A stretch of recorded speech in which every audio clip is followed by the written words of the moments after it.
Monastery of Darkness. The Curse of Agnes. In the wilderness, amidst a dense forest, stood an ancient monastery, forgotten by the world and abandoned by man. Legends whispered that its buildings were erected atop a pagan sacrificial site where blood and lives had once been offered. In the monastery's shadowy corridors, the light of candles flickered and faded, and the remnants of frescoes on the walls seemed to murmur tales of a place where time had long since ceased to flow. The locals from nearby villages avoided even approaching the ruins, as they carried an ominous aura, something that made the blood in their veins run cold. One gloomy evening, a nun named Agnes entered the monastery. She had been sent there to restore the ancient sanctuary, which, according to the church elders, could become a new haven for the faithful. Agnes was renowned for her piety and strength of spirit. She feared nothing, believing that the Lord was always with her. But she did not yet know that this evening would mark the beginning of her nightmare. The monastery's inner courtyard greeted her with a cold, piercing wind. The creaking doors let her inside, and darkness enveloped everything like a heavy shroud. Agnes placed a candle on a stone table and began to pray, hoping to consecrate the place. Yet her words sounded strange. Her voice echoed off the walls as if someone on the other side was repeating her words. Suddenly, the candle went out. She felt something brush against her shoulder. She turned around, but no one was there. Only shadows danced in the moonlight streaming through the ruined roof. That night, Agnes decided to stay in the monastery, despite the eerie signs. She believed that fear was merely a test of her faith. But sleep eluded her. Every rustle made her flinch. In the distance, she heard footsteps as if someone was walking the corridors, yet she knew she was alone. When the first rays of sunlight illuminated the monastery, Agnes realized these walls concealed a dreadful secret. The following night, everything changed. Agnes awoke with the unsettling sensation that someone was standing over her bed.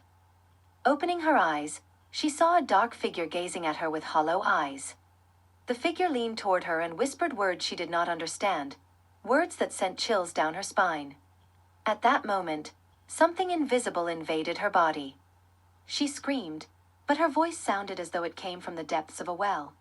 Her body began to convulse, and a hoarse laughter echoed in her mind. When Agnes regained consciousness, everything was different. She felt a power within her that she had never known. But along with it came a suffocating darkness. Her body obeyed her, but her soul felt trapped in a cage. She realized she was no longer alone within her own body. The devil, who had waited for centuries for a chance to escape, had now taken hold of her. At first, she tried to resist. Agnes prayed, clutched the cross from her neck, and pressed it to her chest, but it only provoked more laughter in her head. She felt an unseen force guiding her through the monastery's corridors. She found a mirror and saw her reflection. Her eyes were as black as tar. When she opened her mouth to scream, her teeth appeared sharp, like those of a beast. The next day, 2 priests arrived at the monastery, sent to find Agnes after she stopped responding to the church's letters. They hesitated in the courtyard, watching ominous shadows glide across the walls even in broad daylight. One of them, Father Gabriel, began reciting a prayer. But before he could finish, Agnes appeared before them. She looked different. Her figure was gaunt, and her hands trembled like a marionette's. A demonic fire burned in her eyes. "Have you come to take me away?" she hissed, her voice a raspy blend of thousands of voices. Father Gabriel began the prayer of exorcism, but Agnes only laughed. She approached him slowly, then, in a flash, plunged her claw-like fingers into his chest. Blood spilled onto the stone floor, mixing with ancient symbols. The second priest tried to flee, but the monastery doors slammed shut on their own. He heard whispers from the shadows and felt an invisible force grip his body. The monastery became Agnes's domain of new power. She was no longer human, yet not entirely a demon. She lured anyone who dared to approach into a trap. Priests, pilgrims, and even lost travelers vanished within the dark corridors, their screams dissolving into silence. One day, a bishop renowned as the strongest exorcist arrived at the monastery. Determined to drive the devil out of Agnes, he entered, armed with unwavering faith. But even his strength could not conquer the evil residing within her. The nun destroyed him as she had the others, leaving only lifeless bodies in her wake. The darkness dwelling in the monastery began to spread. Trees withered, animals disappeared, and people in nearby villages suffered horrific dreams. They heard whispers calling to them in the night. Those who dared venture to the monastery never returned. Agnes continued to wander the corridors, carrying with her the weight of her new reality. She was no longer the pure and innocent girl who once believed in goodness. Darkness had become her new god, and her heart was lost forever. The night over the monastery grew more and more like an endless abyss. The darkness seemed alive, breathing, whispering, and seeping into every corner of the sinister dwelling. Agnes, now the embodiment of evil, felt her power over the monastery growing stronger. But even she began to sense that this power came at a price. At times, strange black veins would spread across her skin, her flesh losing its human texture, and in mirrors, the reflection staring back at her was no longer her own but the outline of some horrifying creature. One evening, as the moon hid behind the clouds, a group of monks from a distant abbey approached the monastery. Having learned of the dark events that plagued the place, they resolved to put an end to the evil.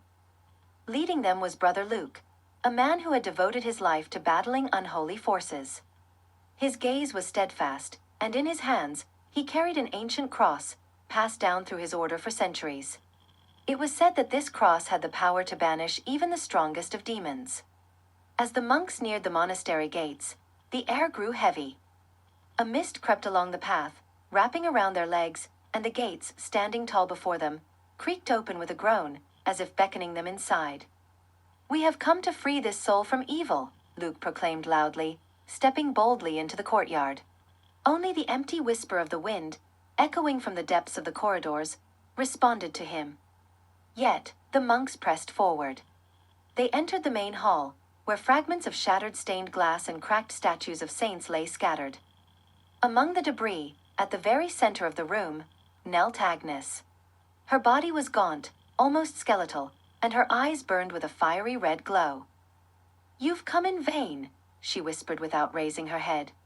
"There is no place for your God here." Luke began to recite a prayer, but after only a few words, his voice faltered, swallowed by an unnatural silence. The air suddenly became scorching, as though they had been plunged into a burning furnace. Agnes lifted her head, and the monk saw that her skin was covered in festering sores, her fingers more like claws than hands. "Your prayers cannot touch me," she screamed, her voice shaking the very walls. From the shadows of the corridors, figures began to emerge. Phantoms with grotesquely distorted faces. They were the souls of those who had perished within the monastery's walls, now bound to Agnes as her loyal servants. The wraith surrounded the monks, and the first fell as a shadow enveloped him, draining the life from his body. Luke did not falter. He stepped closer to Agnes, holding the cross before him. It began to glow with a brilliant light, and the creatures froze, retreating slightly. Agnes let out a pained cry, covering her face with her hands. "You have no power here."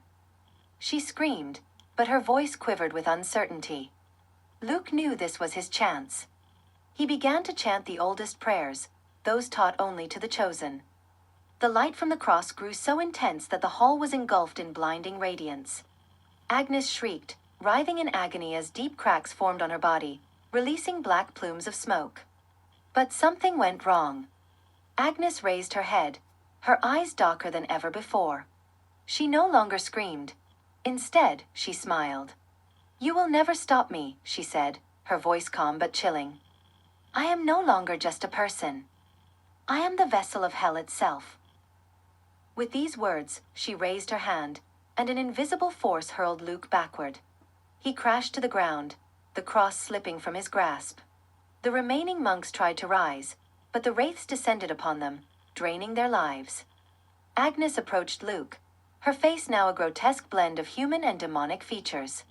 "Look into the eyes of your new god," she whispered, leaning over him. Even on the brink of death, Luke summoned the last of his strength. He reached for the cross and uttered a final prayer. Light once again flooded the hall, and Agnes let out an ear-splitting scream as her body began to crack apart. Smoke engulfed everything, and the last thing Luke saw was the forms of Agnes and her wraiths dissolving into the air. When it was over, the monastery fell silent. But Luke knew the evil had not been fully vanquished. Somewhere deep within the ruins, its seed lay dormant, waiting for the right time to rise again. Weeks passed after Luke and his brethren vanished into the dark corridors of the monastery. The people from nearby villages avoided the place, for everyone who ventured to uncover the priest's fate never returned. But something had changed. Red glows began to appear in the night skies above the monastery, as if hell itself were breaking through the surface. The wind carried whispers to the villages, calling people by their names. Many fell ill, plagued by fevered visions, nightmares of Agnes, and shadows pulling them toward the monastery. Months later, the Vatican received a final report about the monastery. A young priest named Thomas, an expert in ancient manuscripts, discovered that the monastery had been built on cursed ground.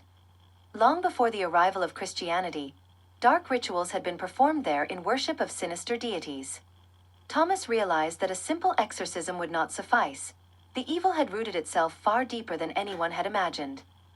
The Pope personally blessed Thomas and a small group of 5 seasoned exorcists.